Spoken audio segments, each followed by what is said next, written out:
We're now joined by the Fine Arts Coordinator for the West Bloomfield School District, Sheryl Hauk. Sheryl, good morning, and thank you for joining us. Good morning.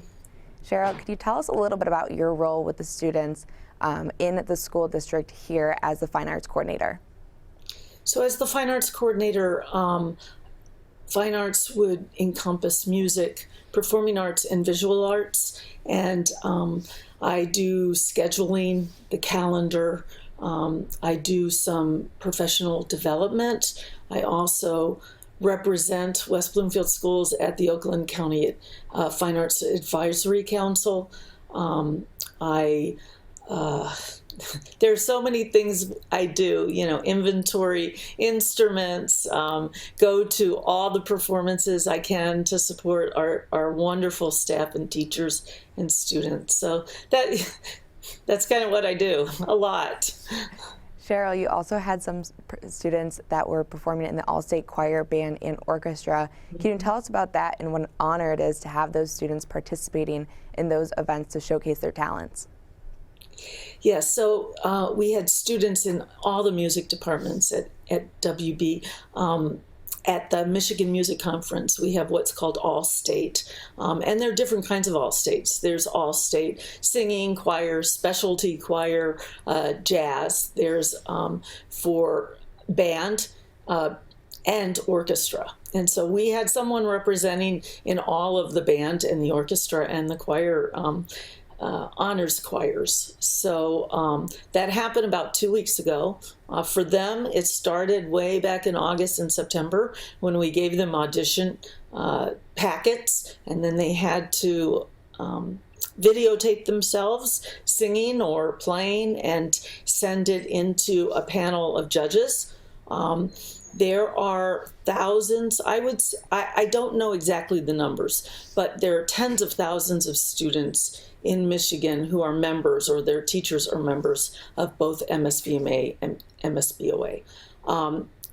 There are hundreds of students from all across Michigan that apply by turning in their videotapes. And so it's a huge honor because thousands of kids are wanting to do this and work hard to do it, and yet we had so many students in the midst of COVID and video learning and all the things that have happened the last year and a half, be those students chosen. And then after they're chosen, they have to prepare and then go and rehearse 12 hours a day at MMC and even before to put the ensemble together. And it culminates with various performances for the Michigan Music Conference. Sheryl, you were talking a little bit about how COVID and online learning has impacted your students that you teach there. Could you tell us a little bit about the preparation and how that might be changing, especially during the COVID-19 pandemic, and how you were able to prepare your students to participate in the all-state tournament and choir, orchestra, band performances? So I'll go back to when COVID started. For almost 9 months, our students are home alone in a basement with a Zoom. They can't hear their other friends. They really can't have their teacher physically show them their fingering or their postures. And they're all by themselves, and they're still singing, even when mom and dad are still playing or going, please don't, go in the garage. And they just kept their passion for music up because practicing is so important and being on those Zooms. And then when they came back to classes, they only had classes 30 minutes twice a week, which for an ensemble and for instruments and singing is not very much time.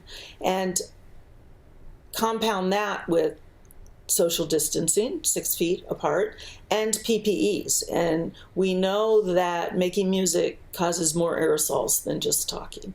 So we at WB take that very seriously, and we have bell covers, we have special masks, and a regular student might not want to continue playing their music, but these students are so passionate, they kept practicing and kept going. And even when they went to MMC, they had special masks and PPEs, and it is a challenge for professional musicians, but for students, even more of a challenge. And it just says how much more wonderful these kids are to work hard despite all those challenges.